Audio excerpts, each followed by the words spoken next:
Ada seseorang datang kepada Sayyidina Anas. Apa kata orang ini? Ya Anas, manakah mata yang dulu mata itu memandang Rasulullah Sallallahu Alaihi Wasallam? Lalu Sayyidina Anas mengatakan ini. Orang itu mengatakan, wahai Anas, izinkan aku yang hina ini mencium mata yang dulu mencium Rasulullah, memandang Rasulullah, memegang tangan Rasulullah.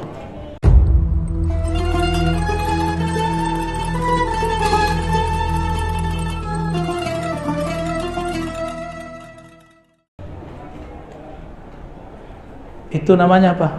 Tabarruk. Ini sanad tabarruk. Tidak bisa ketemu Rasulullah, ketemulah orang yang ketemu Rasulullah Sallallahu Alaihi Wasallam. Ya, maka orang itu diizinkan oleh Anas, dan Anas tidak bilang itu syirik. Ya, nggak bilang itu syirik. Dalam hadis Imam Bukhari, Nabi sedang posisi begini, tiba-tiba beliau batuk, keluarlah dahak, lalu meludah. Ketika berdahak dan meludah, tidak ada satupun dahak dan ludahnya menyentuh bumi. Semuanya diperebutkan oleh para sahabat Rasulullah Sallallahu Alaihi Wasallam. Yang tidak kedapatan, ya. Jadi mereka kalau dapat diginin ke mukanya. Tapi jangan cobain ke kita ya. Ini habis makan jengkol, habis makan pete, duren, oh meledak tar tuh. Itu Rasulullah SAW meludah, harumnya bukan main. Air ludahnya harum. Dipegang oleh sahabat Nabi seakan-akan itu seperti butiran mutiara, diusap ke mukanya. Kira-kira muka begitu ketemu Munkar Nakir berani nanya nggak Munkar Nakir? Munkar Nakir, ada air ludah Nabi nih. Siap bos, lanjutkan perjalanan. Sahabat karena tahu rahasia itu, maka sahabat yang di belakang ngambil tangan orang ini, terus dia bilang, mana tanganmu? Diambil tangannya, diginin. Gimana? Syirik nggak? Musyrik nggak tuh? Kalau musyrik, maka sahabat Rasulullah adalah orang musyrik pertama. Rasulullah membiarkan itu terjadi. Beliaulah musyrik pertama. Kira-kira gimana? Sekarang ajaran ini diharamkan di Mekah dan Madinah. Itulah nubuat beliau. Ajaranku iman akan keluar dari Madinah. Ya'riz, keluar. Tapi nanti suatu saat akan kembali lagi. Gak ada di Madinah. Jadi kalau orang bilang, oh gak ada di Mekah, itu bukan dalil. Justru sekarang gak ada di Mekah, pertanda itu munkarat. Mereka sudah melakukan munkarat. Ada maulid gak di Mekah, Madinah? Buya Barzakhi selama di Madinah ada maulid gak? Gak ada kan? Gak ada. Guru saya, ada juga orang Banjar, ada juga orang Palembang. Yang di Banjar dari tahun 78 sampai tahun 2000 tidak ada maulid di sana kecuali diam-diam. Guru Wildan. Said Agil Sirot juga cerita. Kami kalau mau maulid masuk ke kebun, nggak ada orang, nggak ada askar, baru kemudian buat maulidan. Atau cari apartemen yang sepi bagian atas, kunci. Kami kemudian maulidan.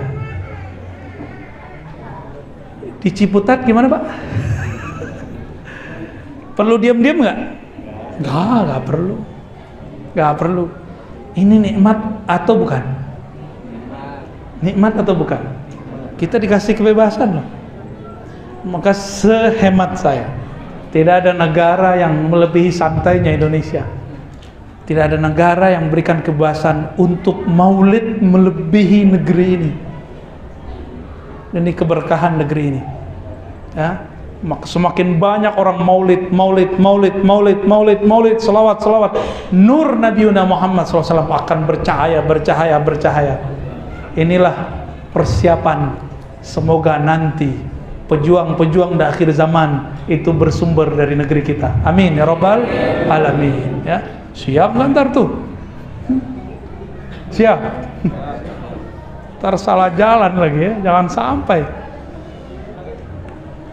Kemudian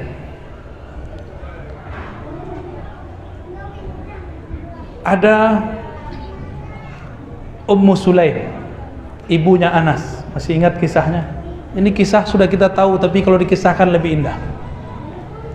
Nabi Muhammad SAW tidak pernah memandang pembantunya adalah pembantu, maka dia anggap sebagai anaknya.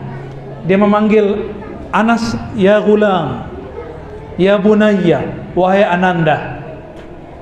Gak pernah menjadikan mereka seperti pembantu, betul-betul dihargai.